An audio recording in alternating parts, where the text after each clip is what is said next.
বাবা, নিশ্চয়ই তুমি আমার সাথে খারাপ কিছু করার মতলব করেছো, নাইলে আমাকে বিয়ে কেন দিচ্ছ? কাহিনী আসলে জ্ঞান পড়ে মাকে তো আমি দেখিনি, আর মা তো তোমাকে ছেড়ে চলে গেছে, তাই এত বড় একটা শাইনা মেয়েকে বিয়ে না দিয়ে ঘরে রেখে দিলে লোকে তো বাজে কথা বলবেই বাবা। তুই বিয়ে করার জন্য আমাকে এত বড় কথা বললি? ঠিক আছে, তোমার যদি আমাকে নিয়ে কোনো খারাপ মতলব না থাকে আমি এক্ষুনি বাড়ি থেকে বেরিয়ে গিয়ে যাকে হোক বিয়ে করবো, তুমি আমাকে আটকাবে না। আমি কি করবো সীতা? 20 বছর আগের কথা। এই নাও তোমার মেয়ে, আমি লোকের বাড়ি কাজ করে খাবো, তবু তোমার ঘর করবো না। তুমি ভুল করছো সীতা। ঠিক আছে, কোনোদিন ভুল বাংলা ফিরে আসবো। বিদায়। সীতা বিদায় বাবা। কাহিনী আমি রেডি, এই নাও কাহিনী, শাড়িটা পরে নাও। চলো মন্দিরে গিয়ে পড়ে নিচ্ছি। চলো। তোমার জন্য আমি আমার বাবাকে কষ্ট দিয়ে এসেছি, তুমি আমাকে কোনোদিন কষ্ট দেবে না তো সংকেত? আমি তো ভাবছি তুমি তোমার জন্মদাতা বাবাকে যদি কষ্ট দিতে পারো, আমাকে কোনোদিন দেবে না? তুমি না খালি মজা করো, চুপ করো তো।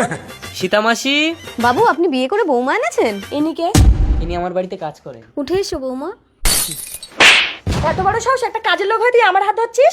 কাহিনী, তুমি এনার গায়ে হাত তুললে ইনি আমার মায়ের মতন। কি, তুমি 2 টাকা একটা কাজের লোকের সামনে আমাকে অপমান করো? আমাকে?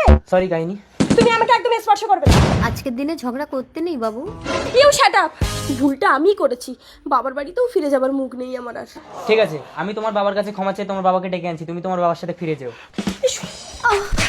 তোমার কি সংকেতের সাথে লাইন আছে?